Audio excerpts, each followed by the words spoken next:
What happens if you have people add fruit to their regular diet? 3 apples or 3 pears a day as snacks between meals on top of whatever else they were eating. Fruit is low in calories, but not zero, so if you add food to people's diet, even healthy foods, won't they gain weight? No, they lost a couple pounds. Maybe it was all that fiber? If you remember, we learned our gut bacteria can create anti-obesity compounds from fiber. That's why they also had a cookie group. 3 apples, 3 pears, or 3 cookies with enough oats in them to have about the same amount of fiber as the fruit.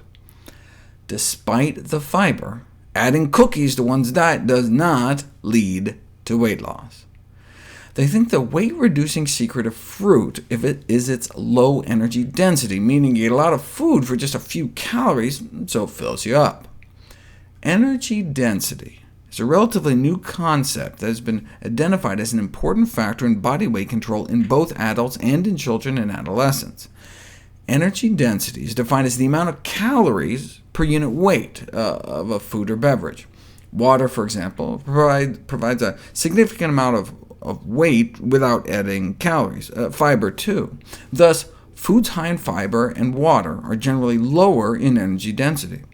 On the other hand, because dietary fat provides the greatest amount of calories per weight, foods high in fat are generally high in energy density.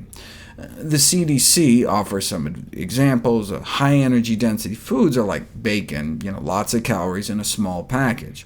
A medium energy density food is like a bagel, and a low-density food typified by fruits and vegetables. In general, the lower the better, with 2 exceptions. Soda is heavy. So heavy that by energy density it looks less harmful than it is, and nuts have so much fat they appear less healthy than they are. Otherwise, though, the science supports a relationship between energy density and body weight, such that consuming diets lower in energy density may be an effective strategy for weight control. This is because people tend to eat a consistent weight of food, so when there's less calories per pound, calorie intake is reduced.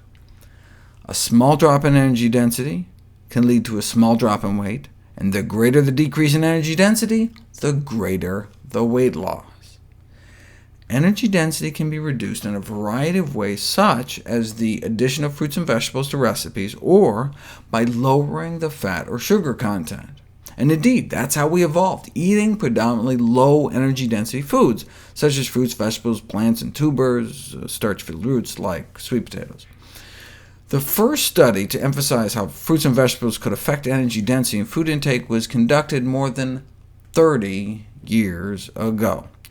Researchers were able to cut people's caloric intake nearly in half, from 3,000 calories a day down to 1,570, without cutting portions, just by substituting less calorie-dense foods, which means lots of fruits, vegetables, whole grains, and beans, compared to a high-energy density meal with lots of meat and sugar.